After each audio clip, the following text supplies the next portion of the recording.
संस्थान के सभी पदाधिकारीगण,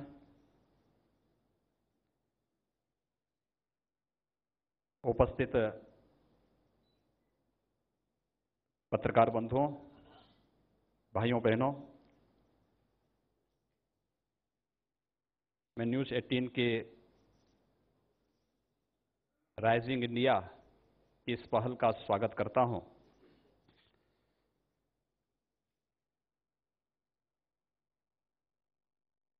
यह हम सबके लिए इसलिए भी महत्वपूर्ण है,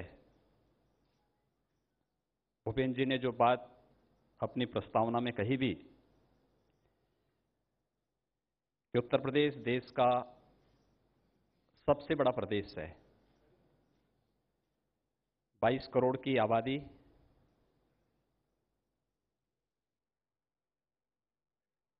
और अगर उत्तर प्रदेश एक देश होता तो दुनिया का 5वां बड़ा देश होता। तो उन स्थितियों में उत्तर प्रदेश सर्वांगीण विकास के पथ पर अग्रसर हो और उत्तर प्रदेश में सुशासन स्थापित हो, यह उत्तर प्रदेश की नवगठित सरकार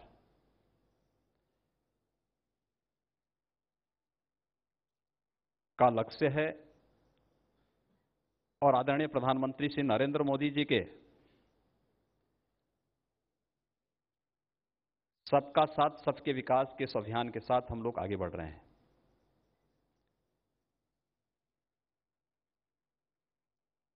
सरकार के शपथ ग्रहण के साथ बहुत सारे लोगों को बहुत सारी आशंकाएं थी और अपेक्षाएं तो खैर प्रदेश की हैं ही। मुझे लगता है कि जो आशंकाएं थीं, इन 2 महीनों में वो आशंकाएं अपने आप निर्मूल साबित हुई हैं और जो प्रदेश की जनता की अपेक्षाएं हैं, उन अपेक्षाओं और उन आकांक्षाओं की पूर्ति करना ये उत्तर प्रदेश सरकार का उद्देश्य है और हम सब उसके प्रति पूरी तरह प्रतिबद्ध भी हैं।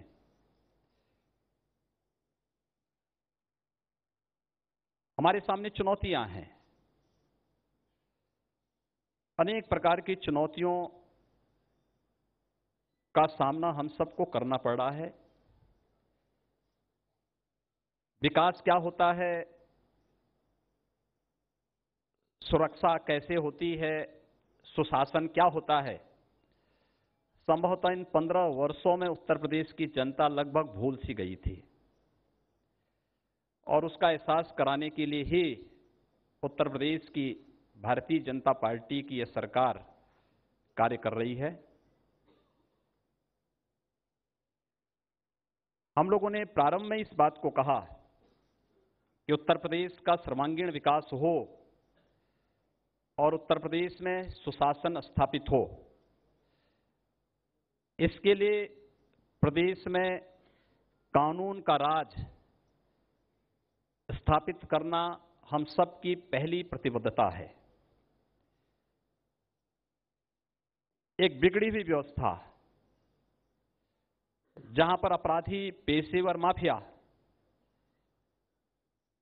और हर क्षेत्र में सक्रिय संगठित माफिया गिरोह राजनीतिक संरक्षण पाकर के, सत्ता का संरक्षण पाकर के पूरे प्रदेश को जंगल राज में बदल रहे थे, उन सबको एक एक करके गिरफ्त में लेना प्रारंभ किया गया है। और हम लोगों ने इस बात को पहले ही कहा है कि अपराधी पहले प्रदेश में अपराध करता था, वह प्रदेश के अंदर सत्ताधारी दल के किसी पदाधिकारी या किसी मंत्री के घर में संरक्षण पा लेता था। लेकिन अब ये बात की दूर है, अपराध करने के बाद अपराधी अगर पाताल में भी घुस जाएगा तो हम वहां से भी उसको निकाल बाहर करेंगे और बड़ी सख्ती के साथ, और सख्ती ही नहीं बल्कि अपराधी को जिस निर्ममता के साथ वह प्रदेश के नागरिकों प्रदेश के व्यापारियों के साथ व्यवहार करेगा, उससे भी बड़ी निर्ममता के साथ सरकार उससे निपटने का कार्य भी करेगी।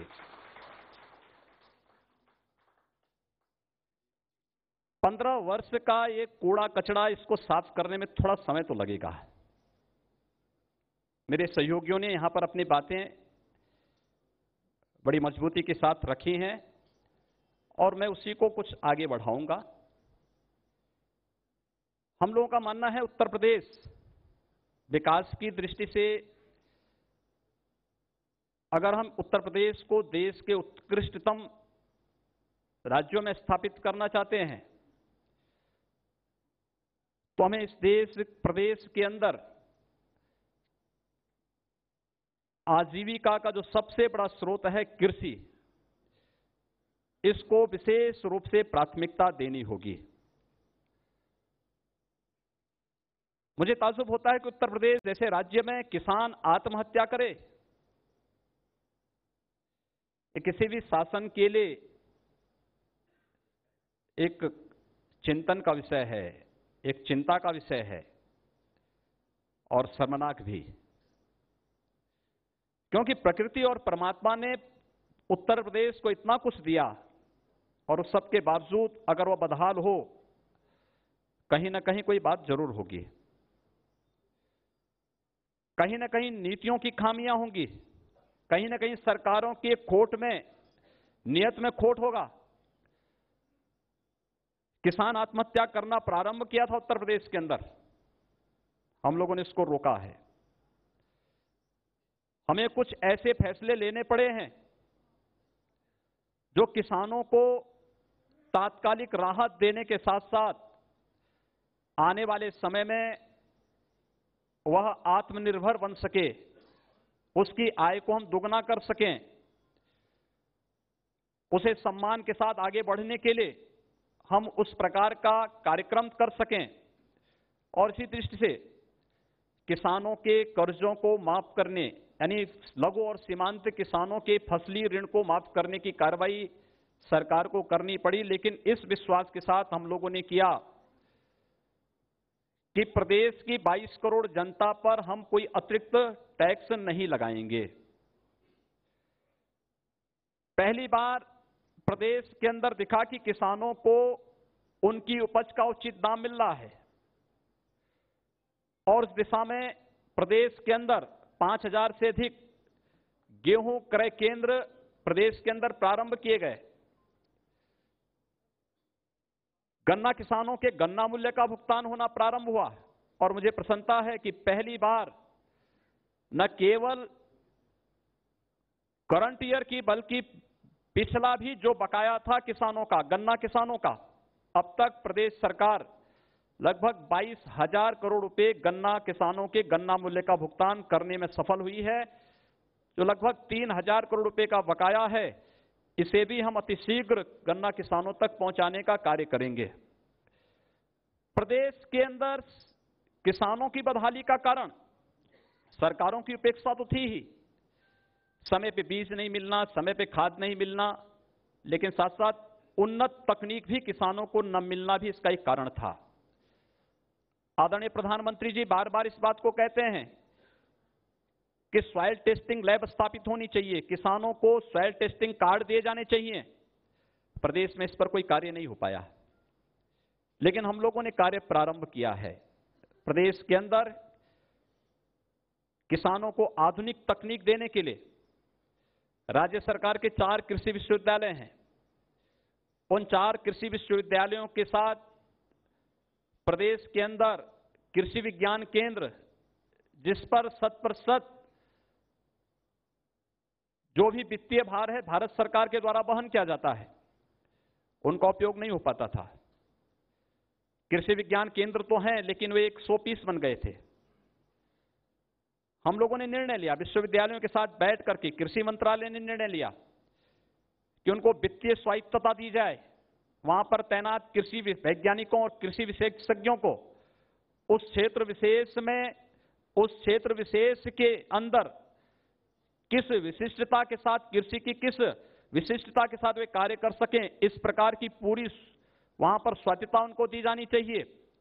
जहां पर इस पर कार्य प्रारंभ हो रहा है, वहीं साथ ही साथ प्रदेश के अंदर 20 नए कृषि विज्ञान केंद्र स्थापित करने की कार्रवाई भी प्रदेश ने प्रारंभ की है और उसके लिए भूमि आवंटन की कार्रवाई भी हम लोगों ने पूरी कर ली है। यथाशीघ्र वे भी लगेंगे और हम लोगों का प्रयास होगा कि प्रदेश के हर जनपद में, बड़े जनपदों में 2-2 कृषि विज्ञान केंद्र और छोटे जनपदों में 1-1 कृषि विज्ञान केंद्र स्थापित करके हम लोग किसानों को आधुनिक तकनीक और उन्नत किस्म के बीज उपलब्ध करा करके उन्हें नई योजना के साथ आगे बढ़ाएंगे। परंपरागत खेती के अलावा किसान की आय को दुगना करने के लिए एक नए प्रयास प्रारंभ हुए हैं और आदरणीय प्रधानमंत्री जी ने जो बात की कि हमें 2022 तक किसानों की आय को दुगना करना चाहिए, उत्तर प्रदेश सरकार इस मामले को लेकर के आगे बढ़ी है और हमारा विश्वास है कि हम उससे पहले इस लक्ष्य को प्राप्त कर लेंगे। प्रदेश के अंदर वीआईपी संस्कृति को समाप्त करने की पहल भी प्रदेश की सरकार ने किया। पहले वीआईपी संस्कृति देश के अंदर तो लाल बत्ती और हूटर के नाम पर जानी जाती थी, लेकिन उत्तर प्रदेश में बिजली वितरण में होती थी। यानी इलेक्ट्रिक सप्लाई हमारी इस आधार पर होती थी कि जो मुख्यमंत्री का जनपद होगा या किसी मंत्री विशेष का जनपद होगा, वहां पर 24 घंटे विद्युत की आपूर्ति होगी और बाकी जनपदों में विद्युत की आपूर्ति नहीं होगी। उत्तर प्रदेश के अंदर 5 जनपदों में विद्युत की आपूर्ति हो पाती थी, बाकी 70 जिले उससे वंचित होते थे।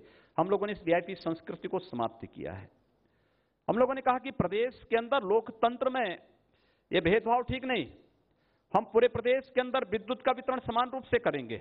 जिला मुख्यालयों पर 24 घंटे बिजली विद्युत की आपूर्ति होगी, तहसील मुख्यालयों पर 20 होगी, ग्रामीण क्षेत्र में 18 घंटे की विद्युत की आपूर्ति होगी। टोल फ्री नंबर देकर के हम लोगों ने व्यवस्था की है कि ट्रांसफार्मर अगर जल जाता है तो वहां पर भी हम लोग 48 घंटे के अंदर ग्रामीण क्षेत्र में, शहरी क्षेत्रों में 24 घंटे के अंदर ट्रांसफार्मर बदलने की कार्रवाई होगी। गरीबी रेखा के नीचे जीवन यापन करने वाले उन परिवारों को, चाहे वह शहरों में हो या ग्रामीण क्षेत्र में हो, उन लोगों को भी हम निःशुल्क विद्युत कनेक्शन उपलब्ध करवाएंगे और एक मीटर लगा करके जो कम से कम विद्युत का वह उनके यहां खपत है उसके अनुसार वो विद्युत बिल का भुगतान करेंगे। एक प्रयास प्रारंभ हुआ है और उस प्रयास के ही क्रम को आगे बढ़ाते हुए उत्तर प्रदेश के अंदर सड़कें अच्छी हों, यानी उत्तर प्रदेश की पहचान पिछले 12-15 वर्षों में किस नाम से हुई थी? आप दिल्ली से चलिए, हरियाणा से चलिए, मध्य प्रदेश से चलिए, कहीं और जगह से जब उत्तर प्रदेश के अंदर घुसते थे, यहां तक कि नेपाल से अगर उत्तर प्रदेश के अंदर आपको घुसना होता तो नेपाल के अंदर तो अच्छी सड़कें थी, लेकिन उत्तर प्रदेश के अंदर घुसने पर वे सड़कें गड्ढों में बदली हुई दिखाई देती थी और बहुत सारी जगह ऐसी स्थितियां थी जब ये अनुमान लगा पाना कठिन होता था कि हम सड़क पर हैं या किसी खेत में हैं। इस प्रकार की सड़कें हर वर्ष हजारों करोड़ रुपए खर्च होने के बाद भी सड़क नहीं, इस चुनौती को भी सरकार ने लिया। अभी हमारा बजट नहीं प्रस्तुत हुआ है, लेकिन हम लोगों ने कहा है कि हम प्रदेश के अंदर अधिकतर सड़कों को गड्ढा मुक्त करेंगे और ये 15 जून तक का लक्ष्य हम लोगों ने रखा है और हम लोग ये मान के चलते हैं कि हम बजट के आने से पहले पहले इस लक्ष्य को पूरा कर देंगे। उत्तर प्रदेश के अंदर गड्ढा मुक्त सड़कें भी प्रदेश सरकार देगी। प्रदेश के अंदर शिक्षा के क्षेत्र में आमूलचूल परिवर्तन हो, बेसिक शिक्षा हो, माध्यमिक शिक्षा हो, उच्च शिक्षा हो, इस क्षेत्र में एक प्रयास प्रारंभ हुए हैं और उस दिशा में एक नए कार्यक्रम को लेकर के हम लोग आगे बढ़ रहे हैं। क्योंकि शिक्षा, जब उत्तर प्रदेश का कोई छात्र, उत्तर प्रदेश का कोई नौजवान जब उत्तर प्रदेश के बाहर जाता है तो वह अपने आप को इस प्रतिस्पर्धा में कहीं नहीं पाता है। हम क्यों न उस छात्र को इस योग्य बनाएं कि वह किसी भी प्रतिस्पर्धा के समकक्ष अपने आप को पाएं और उस प्रकार की स्थितियां उत्तर प्रदेश के अंदर देखने को मिलेंगी, उस प्रकार की स्थितियां प्रारंभ होंगी। स्वास्थ्य सेवा के क्षेत्र में भी आमूलचूल परिवर्तन करने के प्रयास प्रदेश सरकार ने प्रारंभ किए हैं। प्रदेश के अंदर हर मंत्रालय को उनके 100 दिन के कार्यों का एक लक्ष्य दिया गया है। 100 दिन होंगे। मैं न्यूज 18 के इस कार्यक्रम में हम लोग पहले आ गए हैं, लेकिन मैं ये मानता था कि मुझे प्रेस के सामने जब 100 दिन होंगे सरकार के तभी मुझे प्रेस के सामने जाना चाहिए, जिससे हम बता सकेंगे कि 100 दिनों में इस सरकार ने क्या किया है। लेकिन मुझे कहा गया कि नहीं आना है, तो मैं आ गया हूं, आपके सामने बोल रहा हूं। लेकिन फिर भी मैं मानता हूं कि 100 दिन के साथ हम प्रदेश सरकार की कुछ विशिष्ट उपलब्धियों के साथ प्रदेश की जनता के सामने आएंगे और मीडिया के माध्यम से आएंगे। हम लोगों ने एक कार्रवाई उसके माध्यम से प्रारंभ की है। प्रदेश में भ्रष्टाचार मुक्त, पारदर्शी शासन हम दे सकें, एक ऐसा प्रशासन जो संवेदनशील हो, इस प्रकार का प्रशासन हम दे सकें, प्रदेश में सुशासन स्थापित हो, इस प्रकार की व्यवस्था देने के लिए उत्तर प्रदेश की सरकार प्रतिबद्ध है। और इस दिशा में जो भी प्रयास होने होंगे, प्रदेश सरकार प्रदेश में सुशासन स्थापित करने के लिए किसी भी प्रकार की कोई संकोच नहीं करेगी, उस पर हम लोग कार्रवाई करेंगे। बहुत सारे निर्णय ऐसे रहे हैं जिनको लेकर के लोगों में बड़ी उत्सुकता रही है। जैसे प्रदेश सरकार ने आने के तत्काल बाद कुछ कार्रवाई प्रारंभ की। हम लोगों को चुनाव के दौरान कुछ चीजें देखने को मिलती थी। अक्सर हम लोग जाते थे, एक बात हम सबके सामने आती थी, और वो आती थी, किसी परिवार में जाते थे तो परिवार की कोई महिला सदस्य इस बात को हम लोगों के सामने कहती थी कि अपनी बालिकाओं को हम स्कूल नहीं भेज पा रहे हैं। पूछते थे क्या कारण है? सौदे और मनचले किस्म के लड़के परेशान करते हैं। तमाम प्रकार की घटनाएं घटित होती हैं। सरकार ने एंटी रोमो स्क्वाड का गठन किया। हर थाना क्षेत्र में कार्रवाई प्रारंभ हुई है। प्रारंभिक चरणों में एक प्रयास किया है कि लोगों को, इस प्रकार के मनचलों को, जो इस प्रकार के कृत्यों को करने के प्रति अभ्यस्त हैं, उनके खिलाफ कार्रवाई हो। लेकिन बहुत सारे लोगों को, उनके अभिभावकों को सौंपा गया, उनको समझाने के लिए, इनको संस्कारित करो, इनको भटकने मत दो। हमारी कार्रवाई जब प्रारंभ होगी तो उसके बाद फिर इनके सामने कोई जगह नहीं होगी। क्या स्थितियां होंगी इसके बारे में कल्पना कर लीजिए। लेकिन इसको और सक्रिय हम लोग करने जा रहे हैं। प्रदेश में एक अराजकता की स्थिति ऐसी पैदा कर दी गई थी कि एनजीटी कोई आदेश जारी कर रहा है या माननीय उच्चतम न्यायालय कोई आदेश जारी कर रहा है, कोई डायरेक्शन जारी कर रहा है, प्रदेश में वो लागू नहीं हो पाता था। हम लोगों ने देखा था अवैध बूचड़खानों के मुद्दे को लेकर के 2015 में एनजीटी ने प्रदेश सरकार को, स्थानीय निकायों को भी इस बारे में आदेश जारी किए थे। प्रदेश में उसका अनुपालन नहीं हो पाया। फरवरी में माननीय उच्चतम न्यायालय ने इस संबंध में आदेश जारी किए, प्रदेश में प्रभावी नहीं हो पाया। हम लोगों ने जब इन आदेशों के बारे में प्रशासन से बातचीत की, उन्होंने कहा साहब कैसे ये हो पाएगा, कठिन है। हमने कहा भी ये कैसे हो सकता है? अगर सरकार है तो सरकार तो कानून से ही चलेगी, और ये लागू होना है तो लागू होना है। 24 घंटे के अंदर बंद करो, जो मानकों को पूरा नहीं करते हैं सख्ती के साथ रोको उसको। और मुझे प्रसन्नता है कि अधिकतर जगह उसको लागू किया गया, और प्रदेश सरकार के तर्ज पर उसको अन्य राज्यों ने भी अपने अनुसार लागू करने का प्रयास किया है। एक सस्ती लोकप्रियता हासिल करने का प्रयास हुआ कि महापुरुषों को हम छुट्टी घोषित कर देंगे तो फिर हमारा काम समाप्त। और उसकी स्थिति क्या होती थी? छुट्टी तो हम घोषित कर देते थे, लेकिन छुट्टी किन कारणों से है उस महापुरुष के बारे में हमारे छात्र छात्राओं को कोई जानकारी नहीं होती थी, कोई पता ही नहीं। प्रदेश सरकार ने कहा कि नहीं, हम छुट्टी की इस प्रथा को बंद करेंगे, अधिक से अधिक बच्चे स्कूल जाएं, उन सभी महापुरुषों के व्यक्तित्व और कृतित्व के बारे में उनको जानकारी दी जाए, उनके आदर्शों से वो प्रेरित हो सकें। इस पर एक पहल प्रारंभ हुई, और प्रदेश सरकार ने जब निर्णय लिया, कुछ लोगों ने इस बारे में कहा कि ये चीजें ठीक नहीं है, हम लोग इसमें विरोध करेंगे। हमने कहा भी अगर प्रदेश के बच्चों के हित में, प्रदेश के छात्रों के हित में अगर यह है, हम उस विरोध को झेलने को तैयार हैं। प्रदेश सरकार ने निर्णय लिया, और प्रदेश सरकार की तर्ज पर अन्य प्रदेशों ने भी फिर उसको लागू करना प्रारंभ किया है।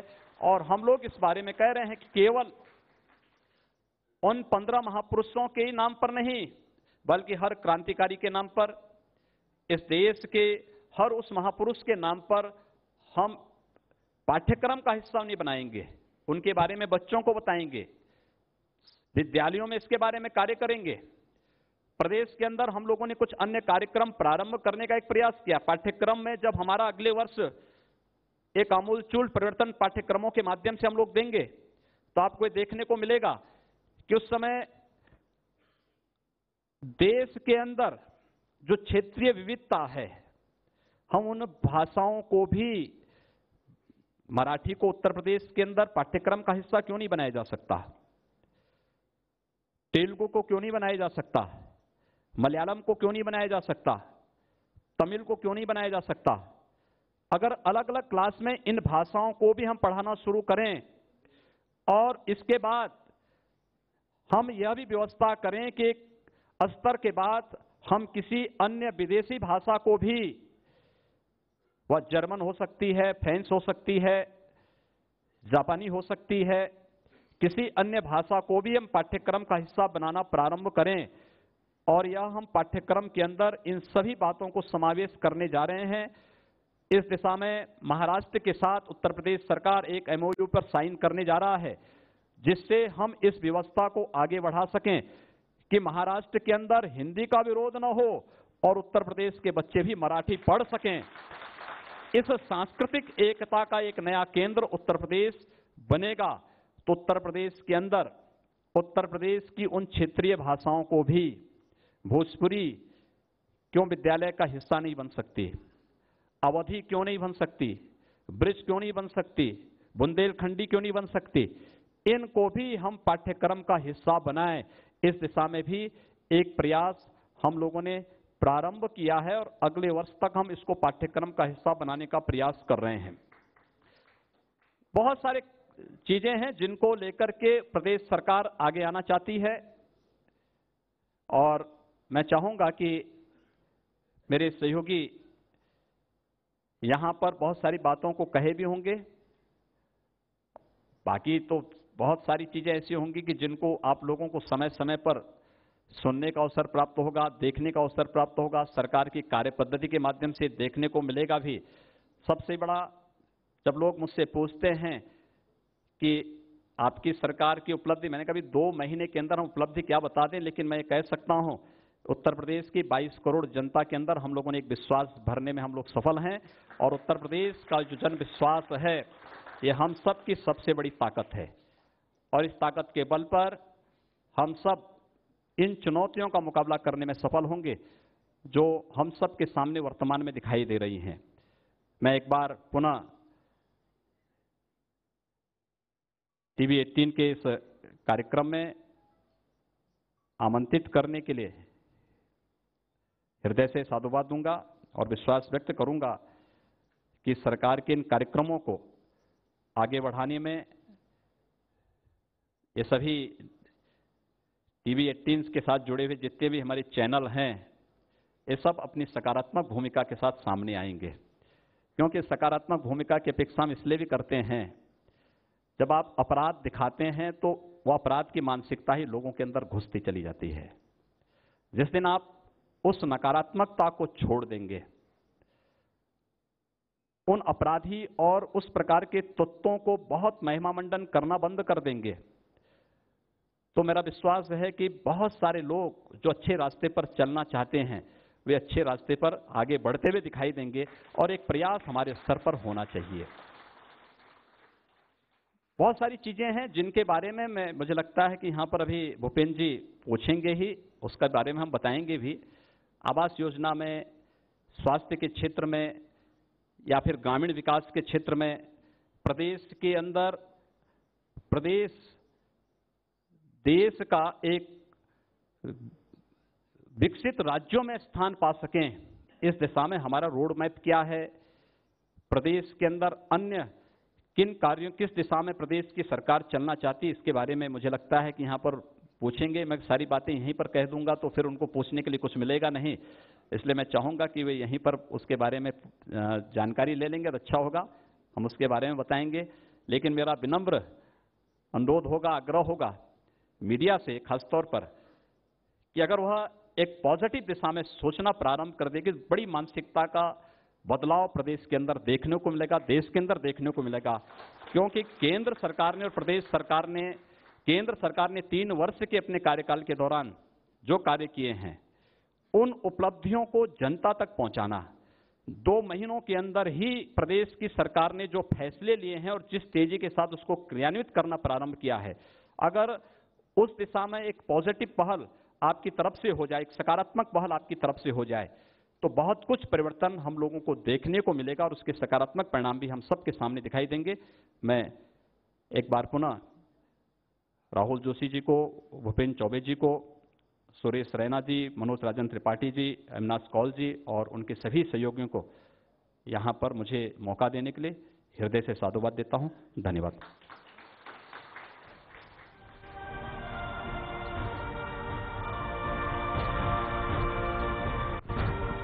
बहुत बहुत धन्यवाद मुख्यमंत्री जी। आज मुझे समझ में आ गया कि एक पत्रकार, एक एंकर और एक नेता के बीच में क्या फर्क होता है। क्या होता है कि जब एंकर, जब मान लीजिए टीवी पे कुछ बोल रहा होता है, लोगों को पसंद नहीं आता, लोग म्यूट कर देते हैं, स्विच ऑफ कर देते हैं। लेकिन मैं देख रहा था इस पूरे हॉल में सब लोग एकदम टकटकी लगाए आपकी सब बातों को सुन रहे थे। मैं सोशल मीडिया को भी काफी फॉलो करता हूँ और आप भी फॉलो करते हैं। आपकी पार्टी काफी उस पर अग्रेसिव रहती है। अनेकों प्रश्न लोग पूछ रहे हैं सोशल मीडिया पे। आप सबको बता दूं कि देश के सबसे बड़े न्यूज नेटवर्क पे आज ये पूरा का पूरा कार्यक्रम, ये सीधा प्रसारण हो रहा है। तो ये आज जो हम वार्तालाप यहाँ पे कर रहे हैं, इसका इम्पैक्ट, इसका असर सिर्फ उत्तर प्रदेश पे नहीं, पूरे भारत पे होगा। तो आपने हम लोग को बहुत अच्छा एक परिदृश्य एक दिखाया उत्तर प्रदेश की के भविष्य के आने वाले पे। मुख्यमंत्री जी, आप इकलौते ऐसे मुख्यमंत्री हैं देश में जिनको हम महाराज जी कह सकते हैं, तो वो भी अच्छा लगता है कहते हुए। लेकिन आपने एक सुनहरे भविष्य की कल्पना हमें जरूर बताई कि आपसे करीबन 1 घंटा पहले यहाँ पर पूर्व मुख्यमंत्री अखिलेश यादव जी बैठे थे। अब उनका ये कहना है कि दरअसल भारतीय जनता पार्टी और योगी आदित्यनाथ जी सिर्फ सपने दिखाते हैं, सिर्फ सपनों की बातें करते हैं और सपने दिखा के चले जाते हैं। तो जरा ये बताइए सर कि एक और सुनहरा भविष्य और दूसरी ओर असलियत जो आज की तारीख में है। आपने कानून व्यवस्था की बात की, क्या ये सच नहीं कि कहीं ना कहीं प्रदेश में आज एक ऐसी धारणा बन रही है कि कानून व्यवस्था पूरी चरमरा गई है? सहारनपुर में देखिए क्या हो रहा है, आगरा में दिन दहाड़े लूटपाट होती है, लखनऊ में कार के अंदर बैठ के एक महिला को गोली मार दी जाती है। ऐसा क्यों? कानून व्यवस्था इतना मुश्किल क्यों है संभालना, ये मैं समझना चाहता हूं आपसे। देखिए, सपने ही साकार होते हैं। हमने सपने दिखाए हैं तो साकार भी हम करेंगे।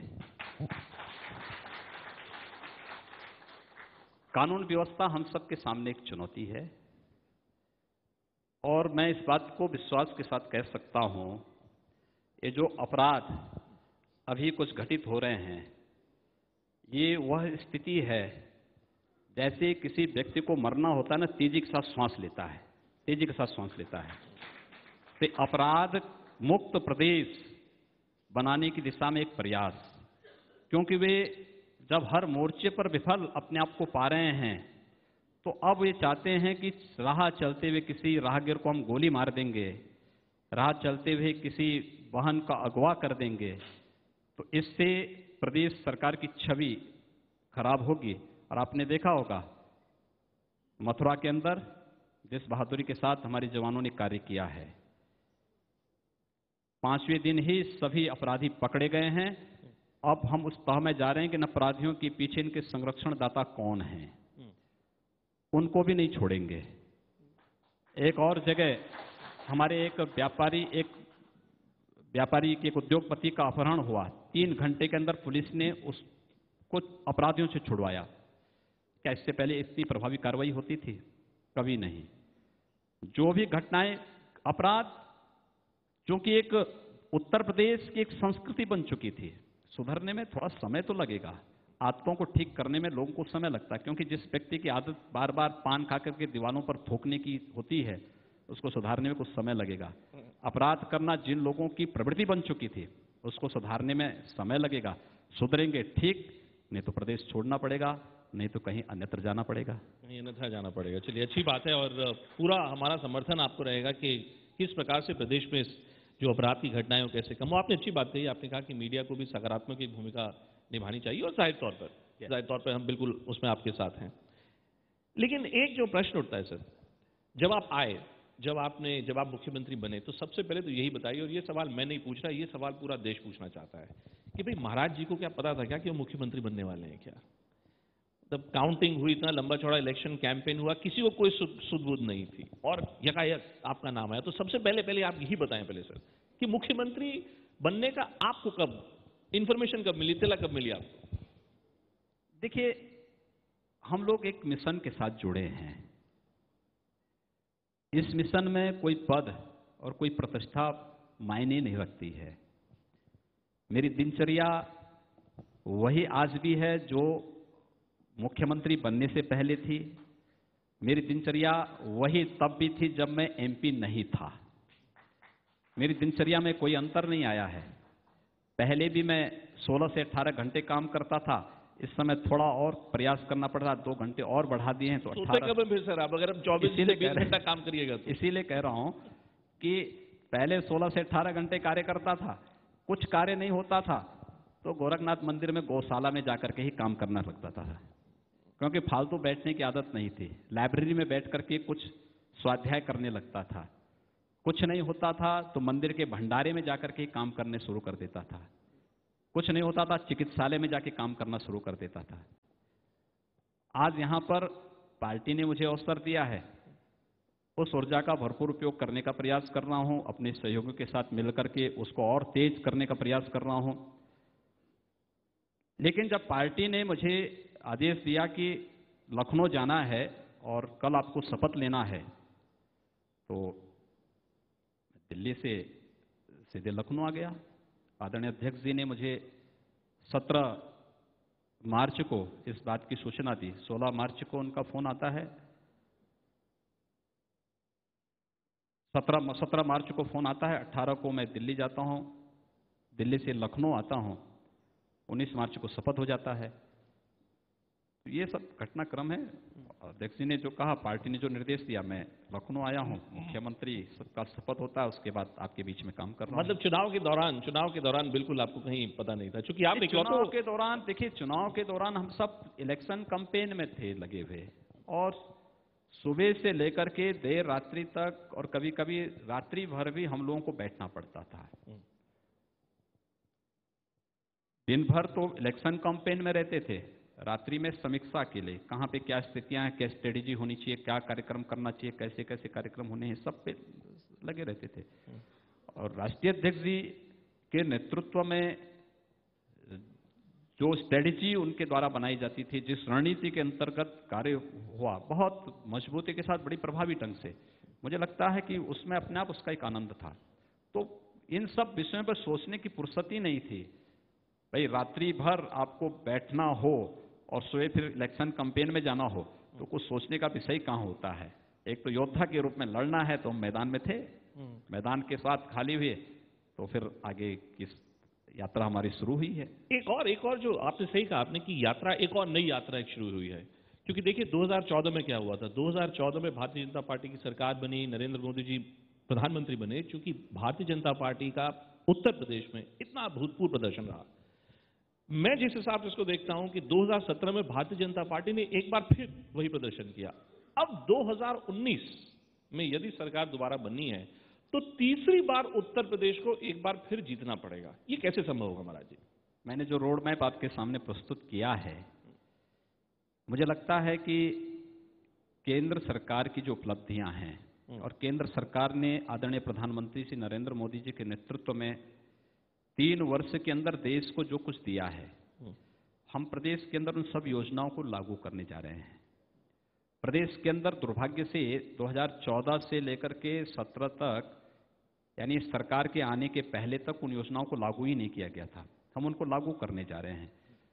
दूसरा, प्रदेश सरकार अपने स्तर पर भी कार्य करना प्रारंभ कर रही है, तेजी के साथ हम इसको बढ़ाएंगे। प्रदेश के अंदर अब विपक्ष नाम की कोई चीज बची नहीं है। आपने आज देख ही लिया होगा, समाजवादी पार्टी के आपसी प्रतिद्वंद को, जो महाभारत उनके यहाँ प्रारंभ हुआ है, ये और बढ़ेगा। तब तक समाजवादी पार्टी फिर परिवारवादी पार्टी बन करके रह जाएगी। मुझे तो इस पर भी थोड़ा चिंता है उनके बारे में। और बहुजन समाजवादी पार्टी तो अपने पुराने उसमें पहुंची गई है। इसलिए 2014 के बाद 2017 के चुनाव ने साबित कर दिया है कि प्रदेश और देश की राजनीति में जातिवाद के लिए, परिवारवाद के लिए और तुष्टीकरण के लिए कोई स्थान नहीं है। और जो भी इस देश के विकास के बारे में सोचेगा, जो भी देश के बारे में आगे कार्य करेगा वही देश के अंदर राज करेगा। आदरणीय प्रधानमंत्री जी के नेतृत्व में ये सब अभियान चल रहा है।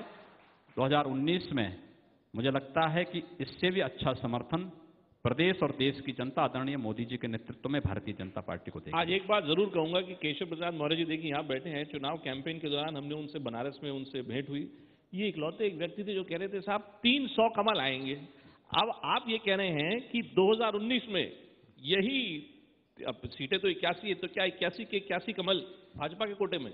80 सीटें हैं। 80, हाँ। 80 सीटें हैं और हम लोगों का पूरा प्रयास है कि 73 तो ऑलरेडी यहाँ बचेगा क्या? कुछ नहीं 80 बचेगा। सीटें प्रदेश के अंदर भारतीय जनता पार्टी को मिले और देश के अंदर 400 से अधिक सीटें भारतीय जनता पार्टी को प्राप्त हो।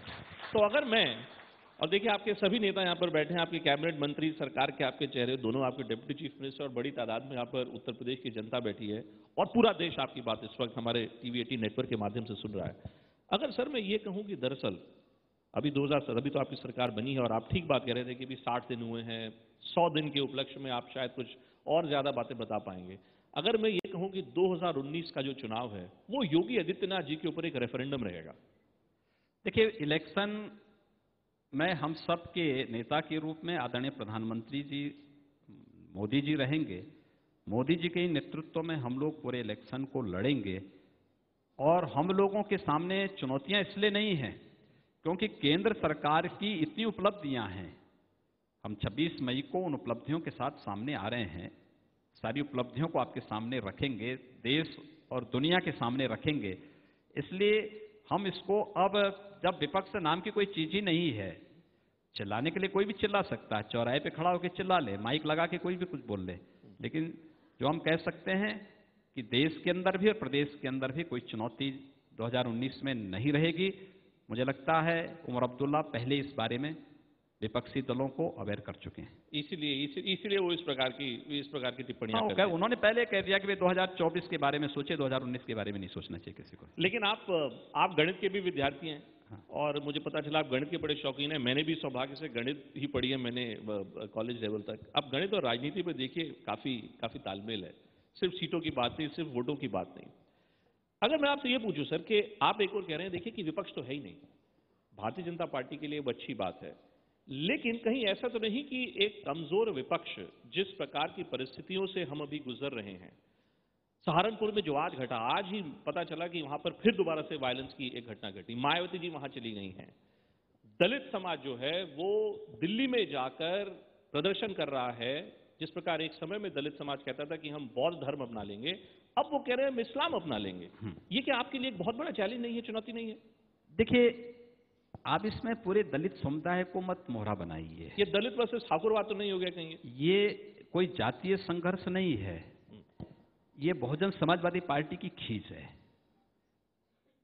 मुझे आश्चर्य होता है कि मायावती जी प्रदेश में 3 बार मुख्यमंत्री रही हैं और उनको प्रदेश के अंदर, देखिए प्रदेश की जनता उनको 2014 में भी और 2017 में भी जवाब दे चुकी है।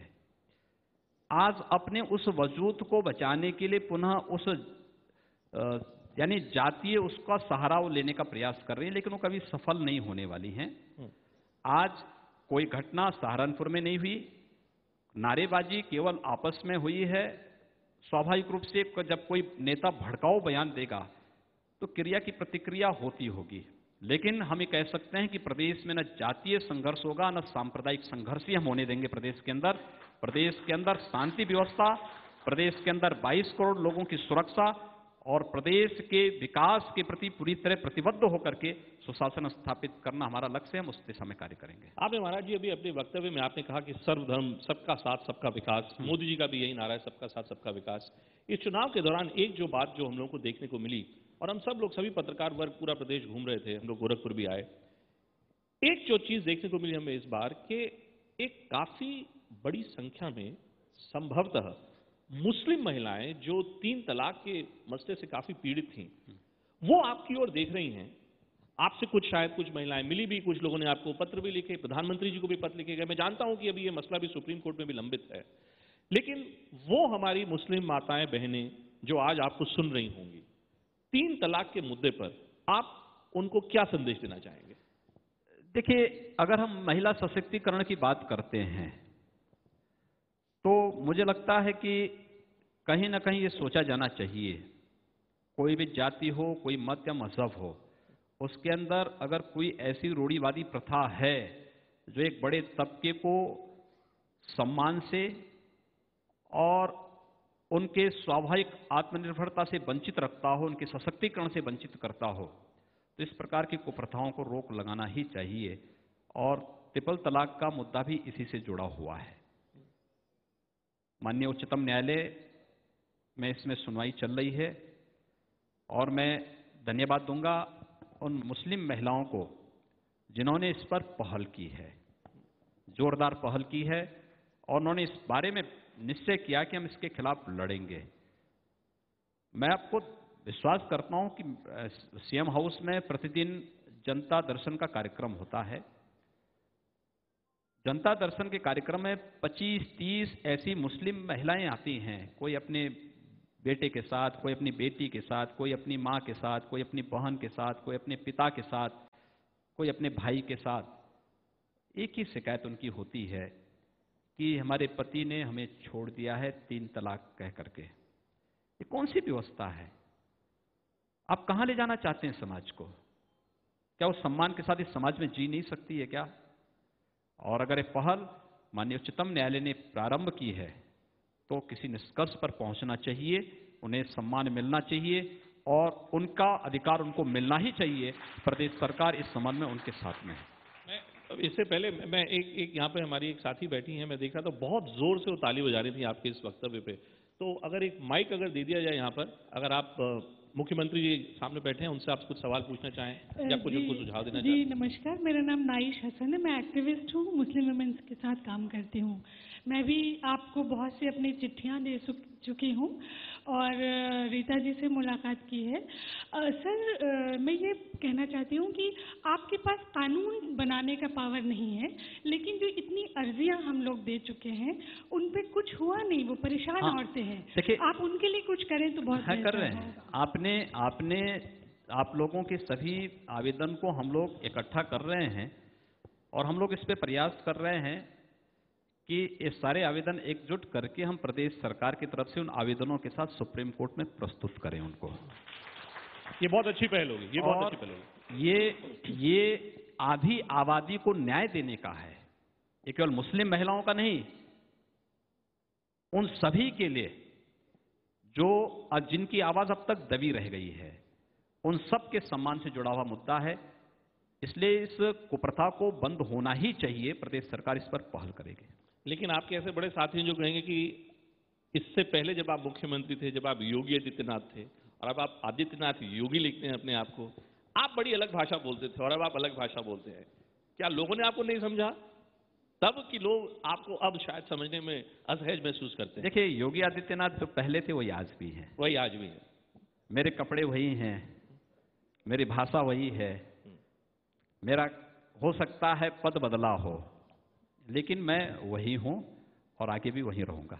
मुझे याद है सर, जब आपने शपथ ले ली यहाँ तो उसके बाद आप संसद में आए, आपने लोकसभा में आप बयान दे रहे थे, तो आपने स्पीच के दौरान एक बड़ी अच्छी बात कही। आपने गोरखपुर की, आप वहां से आते हैं, गोरखपुर की आप आइडेंटिटी के बारे में बात कर रहे थे और आप कह रहे थे कि जब आप सबसे पहले बरनाला जी के साथ अपनी बातचीत का वर्णन कर रहे थे कि बरनाला जी बड़े अचरज थे कि आप गोरखपुर से आते हैं और आप सांसद कैसे बन गए, कि वहां पे तो एक मिल थी वो बंद हो गई। एक तो दूसरी आइडेंटिटी है गोरखपुर की सर, वो है बीमारी, जापानीज एन्सेफेलाइटिस। पता नहीं कितने सालों से मैं हर साल हम लोग वहां पे अपने रिपोर्टर को भेजते हैं और वहां से हम लोगों को एन्सेफेलाइटिस की खबरें निकलती हैं। अब आप मुख्यमंत्री हैं, केंद्र में आपकी सरकार है, इस समस्या से सर निपटने के लिए क्या सार्थक कदम उठा रहे हैं आप? देखिए, इंसेफ्लाइटिस का ये मुद्दा 1977-78 से पूर्वी उत्तर प्रदेश में आई है और पूर्वी उत्तर प्रदेश में इस बीमारी के आने के बाद से, यानी 1977-78 में बीमारी आई, इसका नाम दे दिया नो की बीमारी, यानी नई बीमारी। और उसके बाद से 77-78 से ये बीमारी थी, 1998 तक मीडिया ने कभी इसको कवर नहीं किया, कभी नहीं। 1998 में जब मैं पहली बार सांसद चुना गया तो मैंने संसद में अपना एक नोटिस भेजा कि मुझे इस मुद्दे पर बोलने का अवसर दिया जाए, क्योंकि हेल्थ स्टेट सब्जेक्ट होने के नाते मुझे कहा गया कि नहीं, आपको मौका नहीं मिलेगा, क्योंकि संसद के कुछ नियम हैं जिसमें स्टेट से जुड़े हुए मुद्दे नहीं उठाए जा सकते, सब जुडिस मुद्दे नहीं उठाए जा सकते। तो मैंने जिद किया, मैंने कहा नहीं, मैं तो बोलूंगा। प्रमोद महाजन जी उस समय संसदीय कार्य मंत्री थे, वो मेरे पास आए, उन्होंने कहा कि देखिए आपको बोलना नहीं चाहिए और सरकार जो है इस मामले में क्या करेगी इसके बारे में आप लिख के दे दीजिए। मैंने कहा नहीं, वहाँ पे बड़ी मौतें हो रही हैं और मुझे, क्योंकि मैं देख के आया हूँ, मुझे बोलना है। मैंने कहा 1 मिनट का मुझे समय दे दे केवल। खैर, उन्होंने पहल किया और मुझे 2-3 मिनट का मौका मिला बोलने का।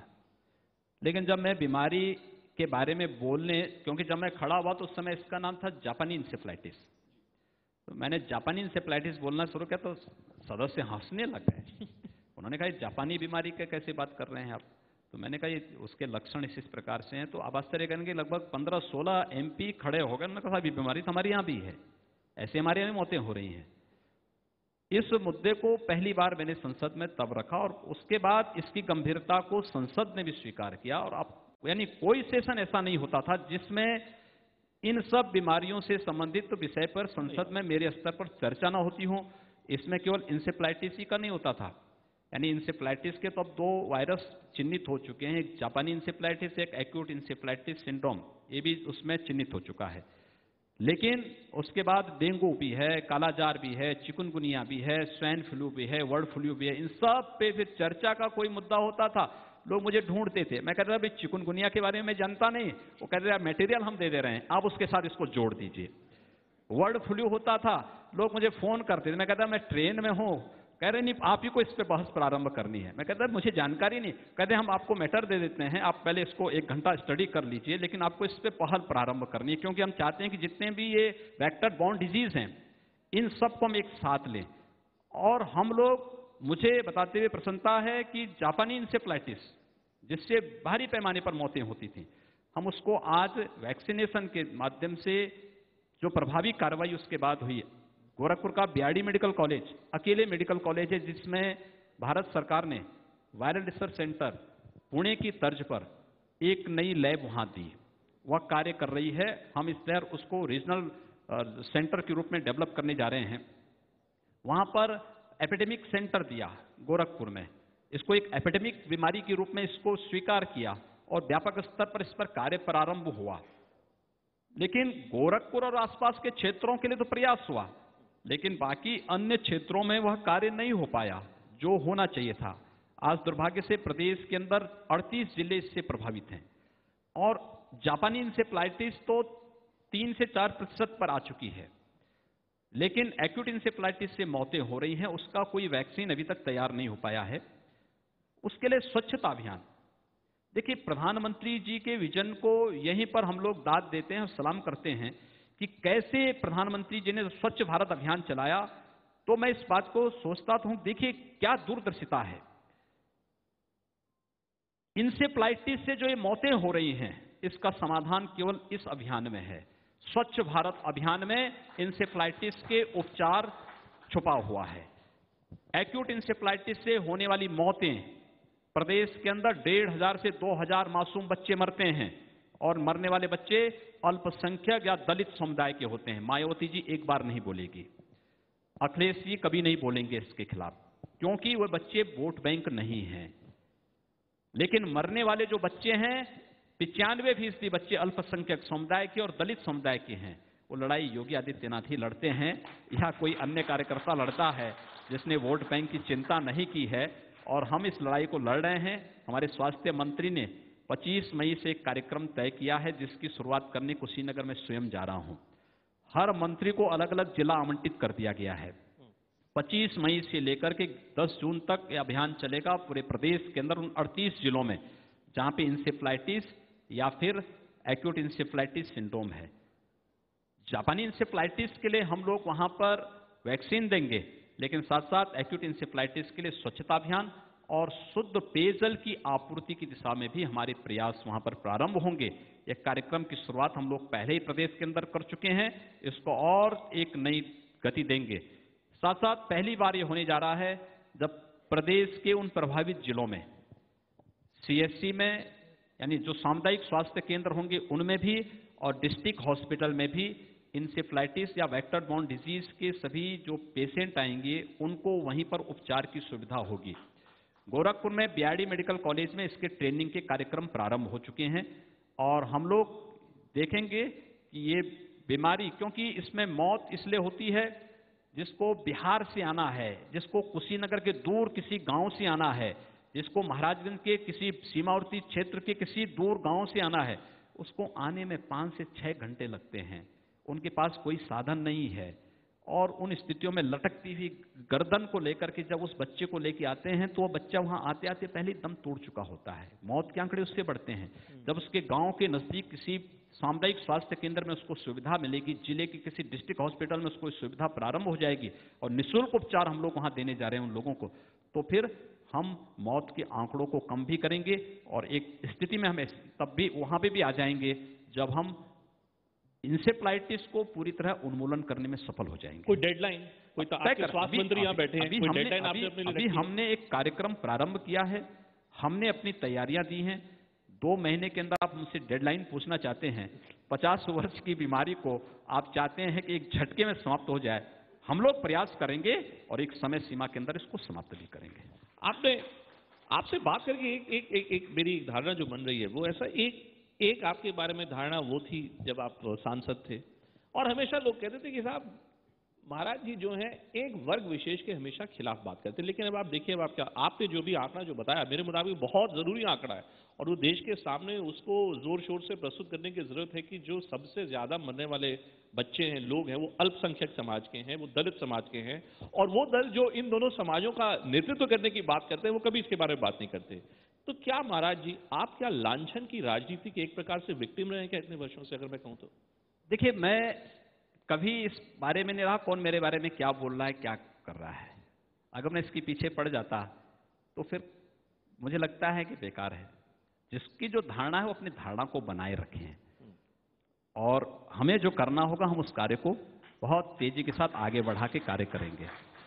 इसलिए मेरे लिए सबसे बड़ी उपलब्धि ये है कि आदरणीय प्रधानमंत्री जी ने और आदरणीय राष्ट्रीय अध्यक्ष जी ने मुझ पर विश्वास किया है। उस विश्वास पर खरा उतरना, प्रदेश की 22 करोड़ जनता के साथ कोई भेदभाव न होने देना और विकास की योजनाओं को अंतिम पायदान पर खड़े हुए व्यक्ति के तक पहुंचा देना, ये पार्टी ने दायित्व दिया है। उस दायित्व का निर्वहन अपनी पूरी टीम के साथ हम लोग करेंगे। बाकी जिसकी जो धारणा होंगी, भाई जाकी रही भावना जैसी प्रभु मूर्ति देखी तीन तैसी। तो जिन लोगों ने कभी विकास किया नहीं है, जिनके विकास की सोच ही नहीं है, जिन्होंने प्रदेश की राजनीति को जातीय संघर्ष का अड्डा बना दिया हो, जिन्होंने प्रदेश की विकास योजनाओं को तुष्टीकरण की भेंट चढ़ा दिया हो, जिन्होंने प्रदेश में दंगे करवाए हों और दंगों के बीच से अपने वोट बैंक तलाशे हों, वे मुझे सर्टिफिकेट देंगे। मुझे अफसोस है इस बारे में। काफी लोग हैं यहाँ पर सर जो सवाल पूछना आपसे चाह रहे हैं। बहुत देर से लोग अपने हाथ खड़े करके बैठे हैं। सबके पास आता हूँ, सबके पास आता हूँ। कुछ लोगों के पास, जितने लोगों के पास आ सकते हैं, महाराज जी के पास भी समय की कमी है। लेकिन इससे पहले कि ऑडियंस से पूछूं सर,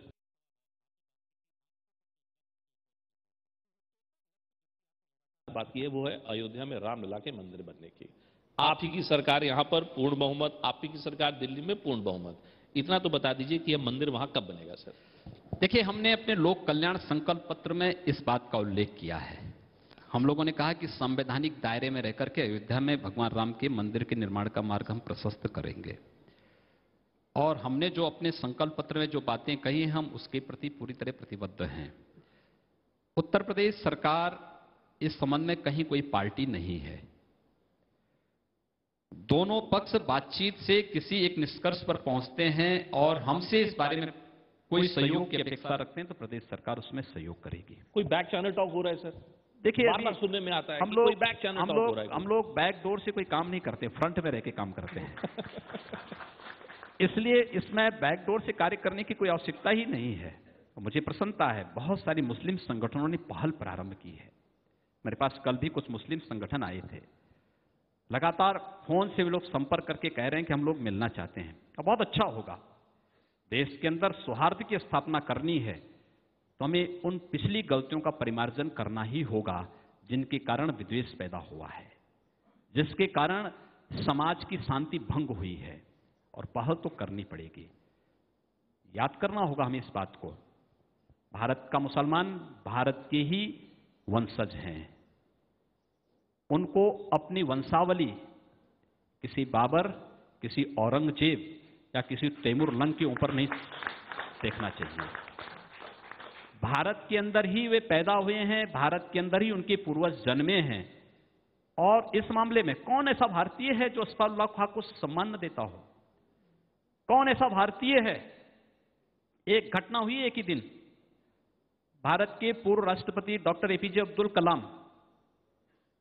साहब का उस दिन अंतिम संस्कार की कार्रवाई हो रही थी और उसी दिन संसद के हमलावर जिसको फांसी की सजा दी गई थी, उसको भी मुंबई के अंदर उसका भी अंतिम संस्कार की कार्रवाई हो रही थी। आपने देखा होगा डॉक्टर एपीजे अब्दुल कलाम के साथ पूरा भारतीय समुदाय उमड़ता हुआ दिखाई दिया था। लेकिन दूसरी तरफ भी चिंता का एक विषय हम सबके सामने प्रस्तुत करता है। कौन ऐसा भारतीय है जो डॉक्टर एपीजे अब्दुल कलाम को सम्मान न देता हो? कौन ऐसा भारतीय है जिसने शहीद अब्दुल हमीद को सम्मान न दिया हो? भरपूर सम्मान दिया है, आगे भी देगा। ये भारत है। थोड़ा भी कोई योगदान कर देना तो कृतज्ञता ज्ञापित करना। कृते च प्रतिकृतव्यम ऐसा धर्म सनातन। ये सनातन धर्म यही है, जिसने हमारे प्रति कुछ किया है, इस देश, इस समाज, इस धर्म के लिए, उसके प्रति कृतज्ञता ज्ञापित करना, यही भारत का मूल धर्म है और उस धर्म का निर्वाह प्रत्येक भारतीय करता है। और इसलिए मैं अनुरोध करूंगा, अपील करूंगा मुस्लिम समुदाय से, वे समझें इस बात को। जो अच्छी चीजें आ रही हैं उसका स्वागत होना चाहिए। हर पक्ष में, हर जगह अच्छे लोग हैं, बुरे लोग भी हर जगह होंगे, लेकिन अच्छाई को हम स्वीकार करेंगे, हम प्रयास करें। गलतियां हुई हैं, उन गलतियों का परिमार्जन तो होना ही चाहिए। कैसे होना चाहिए? दोनों पक्षों को बैठ करके समाधान का रास्ता निकालना चाहिए। जिस दिन ये तय हो जाएगा, उस दिन जो लोग भारत के अंदर फूट डालना चाहते हैं, जो विदेशी ताकतें भारत के अंदर फूट डालना चाहती हैं, वे विफल होंगी और भारत एक भारत और श्रेष्ठ भारत के रूप में उभरेगा। आदरणीय प्रधानमंत्री जी यही देखना चाहते हैं। लेकिन क्या ये भी सच नहीं, इससे पहले कि सर मैं जनता से पूछूं, क्या ये भी सच नहीं, प्रधानमंत्री जी ने देखिए खुद इस बात का उल्लेख किया था कि ये गौ रक्षा के नाम पे जो पूरे देश में जो मारपीट की घटनाएं हो रही हैं, एक वर्ग विशेष को लेकर जो टारगेट किया जा रहा है, बड़े ऐसे तत्व हैं उत्तर प्रदेश में भी जो इसलिए हावी होते नजर आते हैं क्योंकि एक पार्टी सत्ता में है। तो वो जो तत्व हैं जिनको प्रधानमंत्री मोदी जी भी कहते हैं कि एंटी सोशल एलिमेंट्स है, क्या ये सब एंटी सोशल एलिमेंट्स आपके मुताबिक? देखिए, कानून को हाथ में किसी को भी नहीं लेना चाहिए। कानून को कोई भी हाथ में न ले तो मुझे लगता है कि कानून स्वयं उसको न्याय देने के लिए खड़ा हो जाएगा। और हम लोगों ने भी इस बात को कहा है कि भाई अगर कहीं गौ तस्करी हो रही है, गौ कसी हो रही है, आप थाने में बोलिए, आप प्रशासन को अवगत कराइए, आप शासन को अवगत करा दीजिए, उस पर प्रशासन और शासन कार्रवाई करेगा। लेकिन अगर आप लोग कहीं पर कानून को हाथ में लेंगे तो कानून फिर अपने तरीके से कार्य करेगा। उनके खिलाफ भी कार्रवाई होगी सबके साथ। हमने कहा ना, कानून के नजरिए में हम किसी के साथ कोई भेदभाव नहीं करेंगे, लेकिन सभी गौ रक्षकों को एक ही एंगल से देखना भी उचित नहीं है। बहुत अच्छा कार्य गौ रक्षा के क्षेत्र में हुआ है, बहुत अच्छा कार्य हुआ है, बहुत अच्छा काम हो भी रहा है। हमें एक दृष्टि से सबको नहीं देखना चाहिए। जैसे हम सभी मुस्लिमों को एक ही नजरिए से न देखें, वैसे ही गौरक्षकों के मामले में भी हम लोगों को देख लेना चाहिए कि भाई हर गौरक्षक खराब नहीं है। गौ सेवा का काम भी बहुत अच्छे ढंग से लोग कर रहे हैं, लेकिन जो बुरा कर रहे हैं, स्वाभाविक रूप से कानून उन बुरे लोगों के साथ भी उस कड़ाई के साथ निपटेगा जो एक तस्कर के खिलाफ भी हम लोग निपटने की तैयारी कर रहे हैं। यानी ये गंदी मछली पूरे तालाब को गंदा करती है। आपका कोई भी होगा जो गलत होगा वो गलत है। अच्छा चलिए, बहुत सारे सवाल हैं, कुछ सवाल लेते हैं। आप बहुत देर से अच्छा हाथ उठा रहे थे, बताएं अपना परिचय दे दें आप। मैं परविंदर सिंह हूं, एडवोकेट हूं हाई कोर्ट लखनऊ में। माननीय मुख्यमंत्री को सादर नमस्कार करता हूं। मेरा प्रश्न ये है कि पूर्व की सरकारों में सदैव अल्पसंख्यक का मतलब एक वर्ग विशेष रहा है। जितनी भी सुविधाएं, जैसे पिछली बार मुस्लिम कन्याधन योजना शुरू हुई थी, सिख, बौद्ध, जैन, पारसी, ईसाई, इन वर्गों की ओर कभी अल्पसंख्यक के नाम पे कोई भी ध्यान नहीं दिया गया, ना ही कोई सुविधाएं इनको दी गई। क्या आप भी ऐसा ही मानते हैं कि अल्पसंख्यक एक वर्ग विशेष है? इसके अलावा क्या आपको ऐसा नहीं लगता कि वर्ग अल्पसंख्यक की दोबारा परिभाषा, इस शब्द की परिभाषा पुनर्परिभाषित होना चाहिए? यही मेरा प्रश्न। देखिए, हमारी पार्टी ने तो अल्पसंख्यक मंत्री ही सरदार बलदेव सिंह ओलख को बनाया है।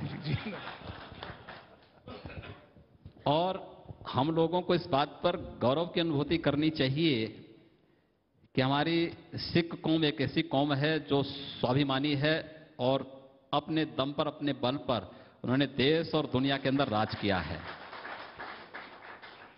लेकिन अल्पसंख्यक की वो परिभाषा, सरदार बलदेव सिंह ओलक जहां उसकी प्रतिमूर्ति है, वहीं साथ ही साथ यहां पर प्रदेश के अंदर वक्फ संपत्ति का दुरुपयोग न हो, हज करने वाले हाजियों को भी कोई समस्या न होने पाए, उस वर्ग की स्वाभिमान और सम्मान की दिशा में एक प्रयास हो सके, तो हम लोगों ने मोहसिन रजा जी को भी मंत्रिमंडल में रखा है और अच्छा कार्य दोनों मंत्री कर रहे हैं। तो सिंबॉलिक है सर, ये सिर्फ सिंबॉलिक नहीं, ये बहुत मोहसिन रजा प्रभावी की जो आप उनकी बात कर रहे हैं। नहीं, प्रभावी उनका कार्य है और दोनों बहुत मजबूती के साथ अपने अपने उसमें कार्य कर रहे हैं। तो अगर मैं आपसे पूछूं कि 2019 का चुनाव हो या 2022 का जो उत्तर प्रदेश का चुनाव हो, चूंकि अब की बार जो एक चर्चा हुई कि किसी मुसलमान को टिकट नहीं दिया गया भारतीय जनता पार्टी में, क्या संभावना है 2022 के चुनाव में देखिए, चुनाव दिया जाए किसी को टिकट? चुनाव में सब चीजें देखनी पड़ती हैं कि जीत की स्थिति क्या होगी। हम लोगों ने, प्रधानमंत्री जी ने 2013 में कहा था सबका साथ और सबका विकास, तो क्या मोहसिन रजा जी भले चुनाव न लड़े हों लेकिन मंत्री तो हैं ना? बिल्कुल है। आपको पेड़ गिनने या आम खाने हैं? आराम से आम खाइए और मुझे लगता है कि मजा लीजिए इसका। नहीं, बिल्कुल, मैं तो बनारस से हूं, मैं तो चाहूंगा कि और मीठे आप आम हम लोगों को खिलाएं। बहुत अच्छी। अच्छा, कुछ और सवाल किसी का? उधर इधर से मैं बोल रहा हूं। एक धीरे धीरे किसके पास माइक है? मेरे अच्छा, पास नवाब है। साहब हैं, बताइए। हाँ, पूछे। आदाब, मेरा नाम जाफर मीर अब्दुल्ला है। 1856 तक एक वो मौका था कि पूरी दुनिया में लखनऊ सबसे बेहतर शहर समझा जाता था। वक्त गुजरता रहा, हालात बदलते रहे, मुख्तलिफ हुकूमतें आती रहीं, सब आते रहे, अच्छे और बुरे काम दोनों तरह के होते रहे। आप आए हैं, आपसे भी बहुत ज़्यादा उम्मीदें हैं। अभी छोटे भाई मोहसिन रजा का आपने जिक्र किया, उनको आपने मंत्री बनाया, बड़ा अच्छा काम हो रहा है। मैं ये जानना चाहता हूं कि जिस तरह से सरकारें सिटीजन से साथ चाहती हैं और अपने मुल्क के लिए, अपने देश के लिए, अपने सूबे के लिए, अपने शहर के लिए मिल के साथ काम करना चाहती हैं, क्या ऐसा मुमकिन नहीं हो सकता कि जो नेता हैं मुख्तलिफ पार्टीज के, वो भी एक दूसरे के साथ मिल के अच्छे काम करें, सबको साथ में लें और अच्छे ही काम के लिए बात करें? उनकी हमेशा क्रिटिसिज्म होता है। अभी जितने नेता आए एक दूसरे को क्रिटिसाइज कर रहे थे, लेकिन बेहतर यह होगा कि नेता भी एक दूसरे से मशवरा करें, अच्छे काम करें, मिलके अपने मुल्क को मजबूत करें। आपका क्या ख्याल है? नहीं, आपने जो सुझाव दिए हैं बहुत अच्छे दिए हैं और मुझे लगता है कि आपके इन सुझावों का हम स्वागत करते हैं। हमने तो कहा है ना कि सबका साथ और सबका विकास। उस सबके साथ के साथ अगर विपक्ष भी, हम लोगों ने तो विपक्ष में को अपने विधानसभा में भी, विधान परिषद में भी इस बात का आह्वान किया कि भाई आइए, आपके अमूल्य सुझावों के साथ हम सरकार को आगे बढ़ाना चाहेंगे। लेकिन अगर उनकी सोच सकारात्मक होती, विकास का उनका कोई एजेंडा होता, तो वे लोग विपक्ष में नहीं बैठे होते। आप देखें कांग्रेस की स्थिति कहां से चली थी, कहां पहुंच गई है। आज उत्तर प्रदेश में वे 5वें नंबर पर चली गई और मुझे लगता है कि ईश्वर से प्रार्थना है कि अगली बार वो उस स्थान से भी वंचित हो खत्म ही जाएगी। कर देंगे आप कांग्रेस को। बिल्कुल, जो प्रधानमंत्री का जो नारा है कांग्रेस मुक्त भारत, वो हो रहा है ना उत्तर उत्तर प्रदेश। और अगली बार आप देखेंगे कि विपक्ष में समाजवादी पार्टी कई धड़ों में जाएगी, क्योंकि अभी तो अखिलेश ग्रुप एक होगा, शिवपाल ग्रुप अलग होगा और भी ग्रुप अलग अलग तरीके से काम करेंगे। कोई इन लोगों का वजूद नहीं होगा। हम फिर भी चाहेंगे, प्रदेश के विकास की अगर सोच है, हम लोगों ने खुलेआम आह्वान किया है, आप आइए हमारे साथ मिलकर के हम लोग प्रदेश के विकास के बारे में सोचें। लेकिन भाई देखो, प्रदेश की सरकार भ्रष्टाचार मुक्त व्यवस्था देना चाहती है, पारदर्शी व्यवस्था देना चाहती है, प्रदेश में सर्वांगीण विकास की दिशा से कानून का राज लाना चाहती है। इस मामले में कोई समझौता सरकार नहीं करेगी और अगर इस मामले में कोई भी बाधक बनेगा सरकार उस मामले में फिर अपने तरीके से कार्य करेगी। ये अभी आप जो बात कर रहे हैं कि समाजवादी पार्टी के सब अलग अलग धड़े हो जाएंगे, कहीं ऐसा तो नहीं कि कोई धड़ आपसे मिल जाए, कहीं शिवपाल यादव जी कहीं आपसे तो नहीं मिलने वाले, कहीं देखिए कहते हैं नई पार्टी बना रहा हूं कहीं। हम लोगों ने किसी को ऑफर नहीं किया है। प्रदेश के विकास के बारे में जो भी अपना कार्य और अपने एजेंडे के साथ आएगा हम उसके बारे में सोचेंगे, कार्य करेंगे। सोचेंगे, डिनाई नहीं कर रहे। चलिए, बड़ी बात बोल रहे हैं आप पे, काफी है कि शिवपाल जी अगर आएंगे सकारात्मक भाव के साथ तो प्रदेश के विकास के बारे में, प्रदेश के विकास के बारे में जिनका एजेंडा होगा वो एजेंडा आगे बढ़ेगा। चलिए आइए और एक सवाल लेने सर। हाँ बोले बोले बोले बोले वो चश्मे वाले, अच्छा इनको दे दें पहले, इनको दे दें पहले माइक, फिर आप लें अपना बस परिचय दे दें आप। हेलो मुख्यमंत्री जी, आपको बहुत बहुत धन्यवाद देना चाहता हूं मैं। आपने अभी कहा था कि कृतज्ञता जरूर किसी के लिए करो तो कृतज्ञ जरूर हो, तो शायद सब लोग यहाँ पे जितने उपस्थित हैं शायद सब लोग आपको कृतज्ञता, आपके प्रति कृतज्ञ होंगे, इसलिए होंगे, थैंकफुल होंगे क्योंकि आपने हम सब का 10 रुपए से लेके 100 रुपए से लेके 1000 रुपए का प्रति माह फायदा कराया। कैसे कि आपने पेट्रोल पंप से चिप हटवा दी है। अब हम लोग कभी पेट्रोल पंप पे जाते हैं तो बोलते हैं चिप तो नहीं लगाई हुई है। मैं माननीय सुरेश कुमार खन्ना जी के जनपद शाहजहांपुर से हूं, मेरा नाम विनय गुप्ता है। तो एक विनय गुप्ता की तरफ से हमारे सारे बंधुओं की तरफ से, लखनऊ की तरफ से, उत्तर प्रदेश की तरफ से और शायद ये मैसेज पूरे देश में जाएगा तो पूरे देश की तरफ से मैं एक आम आदमी आपको ढेर सारी शुभकामनाएं तहे दिल से देता हूं। बहुत बहुत धन्यवाद। देखिए, ये हम लोगों की एसटीएफ की एक उपलब्धि है और आप आश्चर्य करेंगे कि हम लोगों ने अब तक लगभग 1800 पेट्रोल पंपों को जांच की है जिसमें लगभग 96 में चिप पाई गई है और ये कार्रवाई अभी चलेगी क्योंकि लगभग 6000 से ऊपर पेट्रोल पंप हैं प्रदेश में, 75 जिले हैं। हम लोगों ने, क्योंकि शिकायतें हमारे पास पहले आई कि एसटीएफ जो कार्रवाई कर रही है उस कार्रवाई में पक्षपात हो सकता है, हम लोगों ने एक टीम बनाई। एसटीएफ भी रहेगी, डिस्ट्रिक्ट एडमिनिस्ट्रेशन भी रहेगा, तेल कंपनी का प्रतिनिधि भी रहेगा और साथ साथ उसमें बाट माप के भी अधिकारी, क्योंकि जो सील होती है जिसमें वो चिप लगाई जाती है वह सोल्डरिंग से उसको लगाया जाता है, तो वहां पर बाट माप जो विभाग है उसके भी जो इंस्पेक्टर होंगे वे लोग वहां मौजूद होंगे, उनके सामने कार्रवाई होगी।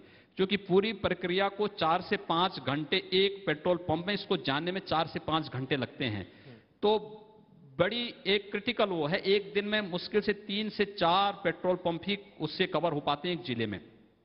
देर है लेकिन उस कार्रवाई से ये तो तय है कि पेट्रोल पंप में घटतोली और चोरी, यानी 1 लीटर पर 6 से 8 रुपए की चोरी थी, उस चोरी तो पूरी तरह बंद हो गई है, लेकिन अभी चिन्हित किए जा रहे हैं कि कहां कहां कार्रवाई हो रही है और फिर सबको मिलाकर के बहुत सख्त कार्रवाई प्रदेश सरकार इस मामले में करने जा रही है और जवाबदेही भी तय करने जा रही है। बहुत अच्छा सवाल। जिसने भी प्रदेश, और ये केवल प्रदेश में नहीं, ये पूरे देश के अंदर इसका नेटवर्क था।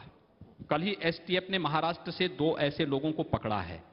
एसटीएफ की कार्रवाई बंद नहीं हुई है, ये कार्रवाई आगे भी चलेगी और जहां भी चोरी होगी, जहां भी जनता के जेब पर कोई डकैती डालने का कार्य करेगा, प्रदेश सरकार वहां पर प्रभावी कार्य करेगी और प्रभावी ढंग से ऐसे तत्वों के साथ निपटने का कार्य करेगी। एक और तो सर एक जो सवाल मेरे दिमाग में आ रहा है, एक और एसटीएफ हुई, पुलिस हुई, आप कह रहे हैं कि सब लोग आपके साथ हैं, लेकिन देखिए वहीं दूसरी ओर मैं बार बार जो घट रहा है उसकी ओर भी आपका ध्यान में दिलाना चाहता हूं कि आप ही के क्षेत्र में देखिए गोरखपुर में एक आईपीएस ऑफिसर थी चारू जी, भारतीय जनता पार्टी के ही एक विधायक थे आपके जानने वाले राधामोहन अग्रवाल जी, कुछ घटा वो रोई।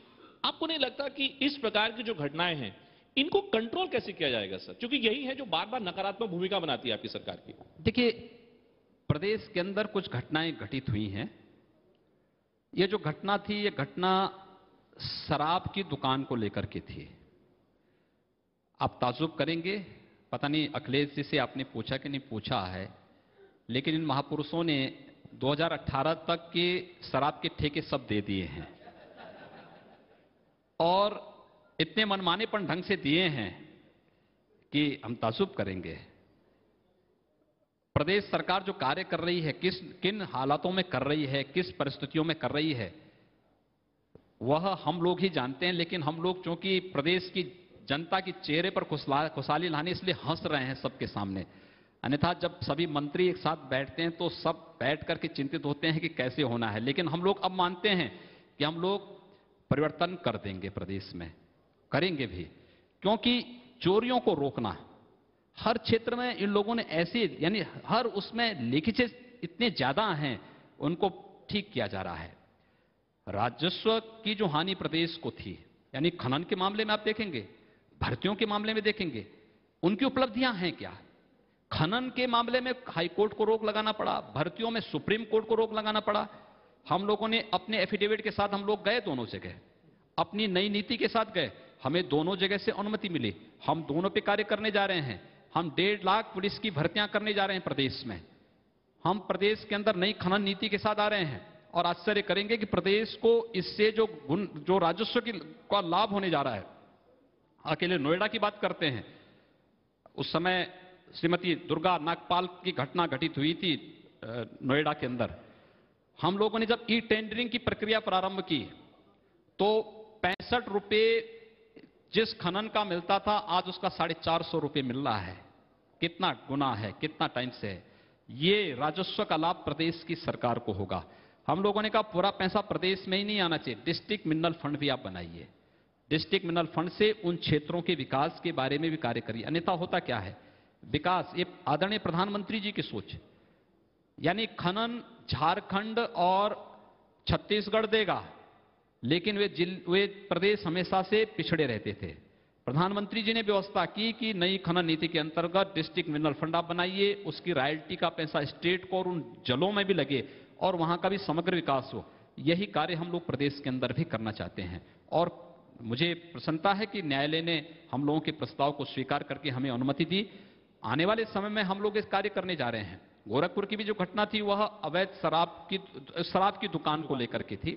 महिलाएं धरने पर बैठी, बैठने के बाद वहां पर झड़प हुई, ये विवाद आगे बढ़ा, लेकिन उसकी तह में भी पूर्ववर्ती सरकार है, क्योंकि शराब की दुकानों को हाईवे से सुप्रीम कोर्ट ने हटाने की बात की तो उन्होंने उन सबको बस्ती के अंदर 500 मीटर अंदर धकेल दिया।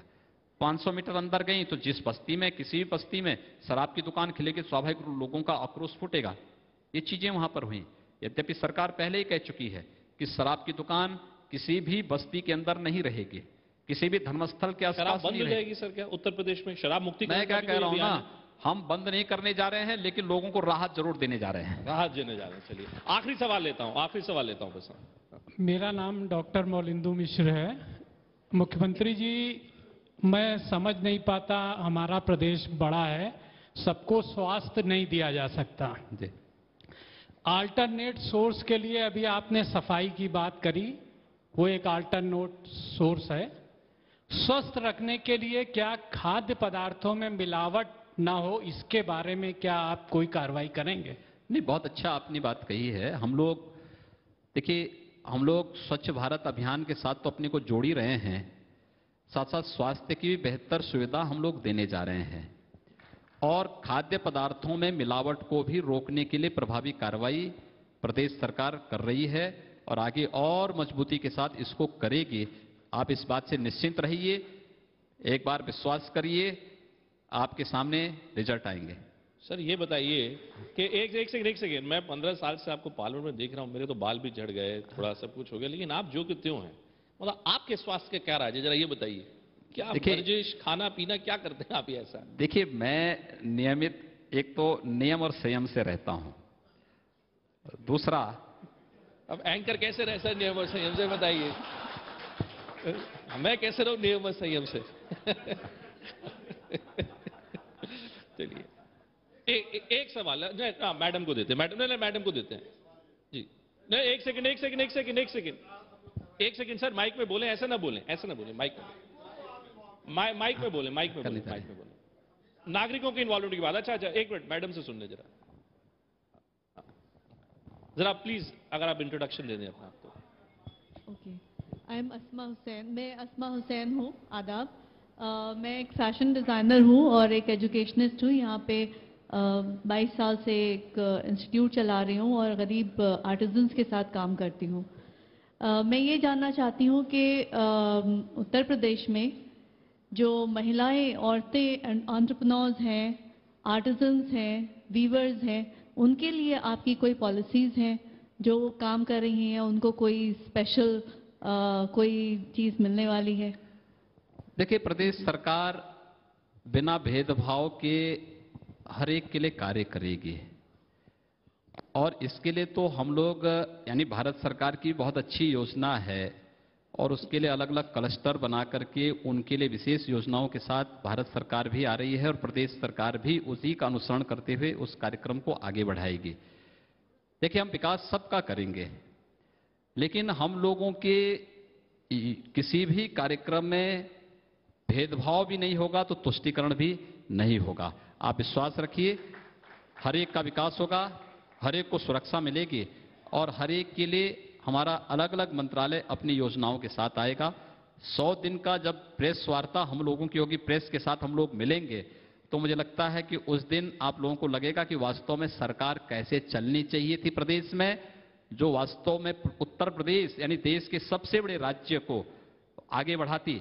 लेकिन उत्तर प्रदेश के अंदर पिछले 15 वर्षों में क्या हुआ है, ये उस दिन सबके सामने आ जाएगा। तो पूरे देश के बिहाफ पे सर आपसे अंतिम सवाल सिर्फ ये पूछता हूं कि हमारे देश में जो राजनीति है, और आप चूंकि गणित के छात्र हैं, गणित पढ़ते हैं आप, तो एक जो परसेप्शन बना हुआ ये कि आप चुनाव जीत गए तो सब कुछ ठीक, प्रचंड बहुमत तो और बहुत कुछ अच्छा।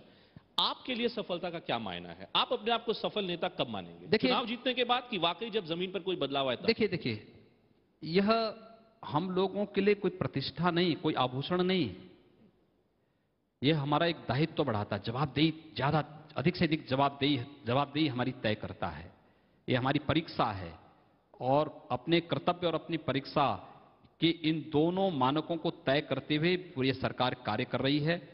हम लोग ये मान के चलते हैं, इतना प्रचंड बहुमत मिला है तो पब्लिक की अपेक्षाएं और पब्लिक की आकांक्षाएं भी उतनी प्रचंड होंगी और उस पर खरा उतरने की चुनौती हमारे इस मंत्रिमंडल पर है, इस सरकार पर है और इस सरकार जन अपेक्षाओं पर खरा उतर करके दिखाएगी।